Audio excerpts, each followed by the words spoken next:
This is my second take. I messed up on the first one. It's really hard to set up the shot today.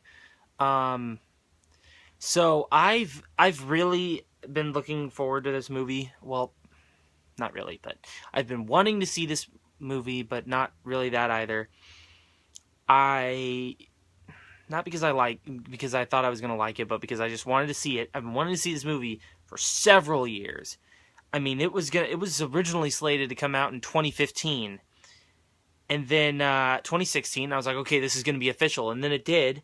And so I was like, okay, I just didn't get it. Whatever, I'll do whatever. And then I think, if I remember correctly, me and my brother and his friend, that's also my friend, we're gonna rent this on iTunes like a year ago, a year and a half ago. I don't know, but just like I swear that that's what we were gonna do, and then we decided not to because we could watch other horror movies that might have even had, and this isn't really even a horror. I'll get into that in a second. That might have even had higher uh, score on Rotten Tomatoes, a higher rating on Rotten Tomatoes than this. So we just didn't spend the money because it was probably $6 because most everything generally is like $6 on iTunes.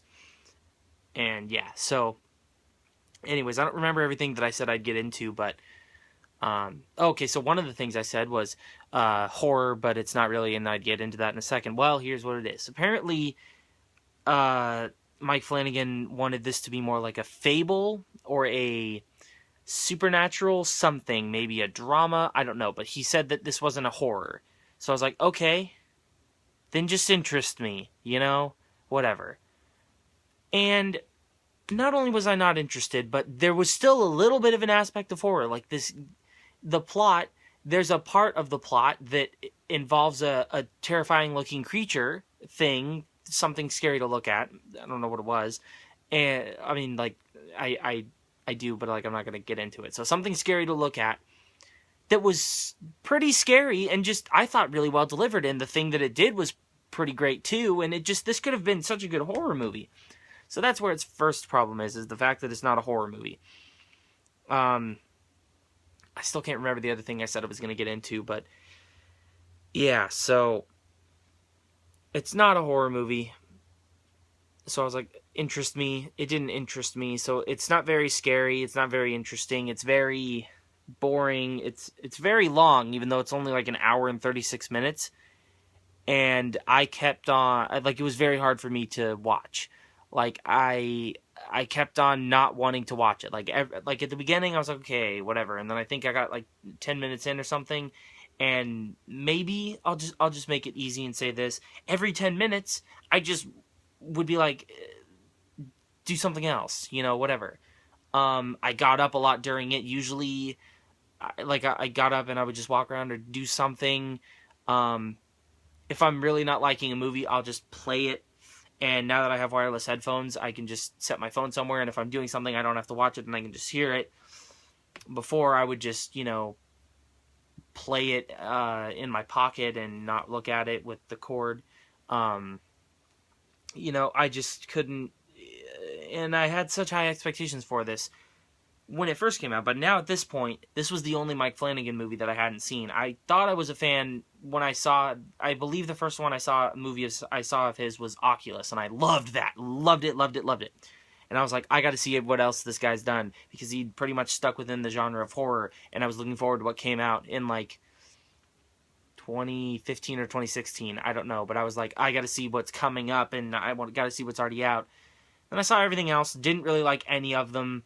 Obviously some are better than others, but he kind of just went downhill after Oculus. And I think there's only one thing before it that's like you know, there's a lot of directors that'll do stuff before their, what people consider first movie. I mean, I think, and maybe people don't even consider Absentia his first movie, but that's kind of like, he's known for horror, and that was like his first horror movie, I think. I don't know, it's just the first one that was like on the radar. I saw that after I saw Oculus. I feel like Oculus was just a weird hit with me for some reason. I don't know why. I mean, I know why I like it, but I'm not sure why what he was doing in that one I thought was so good, and why I didn't think what he did in the other ones was good, because it's always pretty much him directing and him co-writing with this other guy. I think like Hush was like him directing and him co-writing with his wife. But aside from that, I can't really recall any changes to that format of him writing and directing and then someone else co-writing with him. Um, and that's always the ones that bug me the most, is when I can't really figure out why I don't like one in like a entire series, or why I like one more than another. Um, but yeah, I think there was something else I was going to say, but I forgot, so I'm just going to wrap it up here by saying it's not a horror, and it's not interesting. It's not a horror, which was a problem.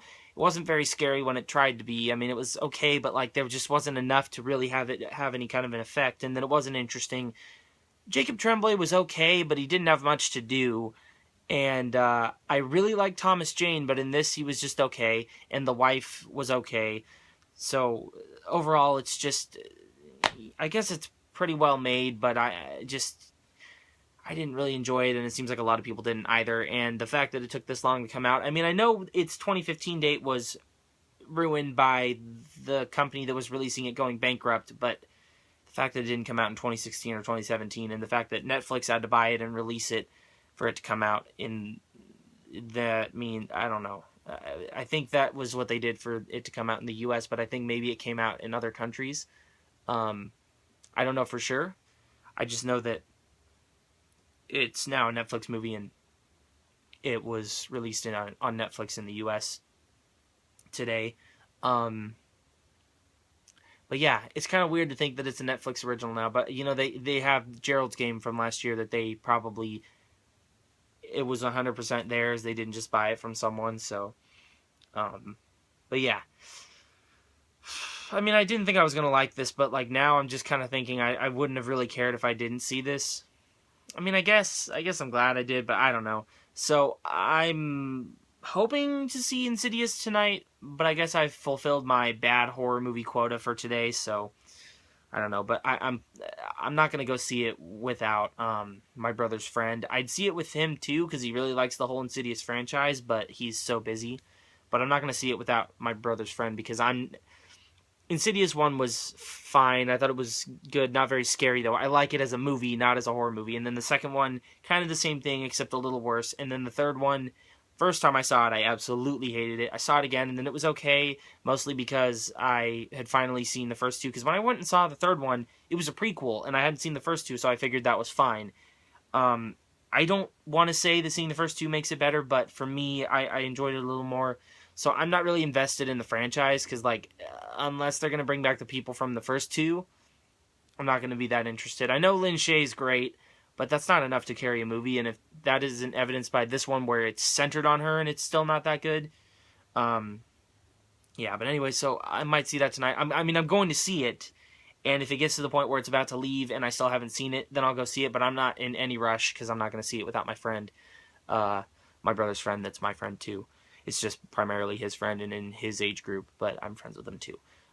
Yeah, that's why I always say that. I think I say that a lot, or enough that I've not explained it and felt like I needed to. But anyways, that's it. Did I rate it already? 3 out of 10? I don't know. I think it'd be a really good time if you weren't sober because maybe you'd be like, ooh, butterflies. And if you actually take the time to watch that, you'll know. Or maybe it's in the plot, or I don't know. Maybe you already know. I don't know. But it was in the description, so you didn't need to watch this whole thing. The rating, not anything else.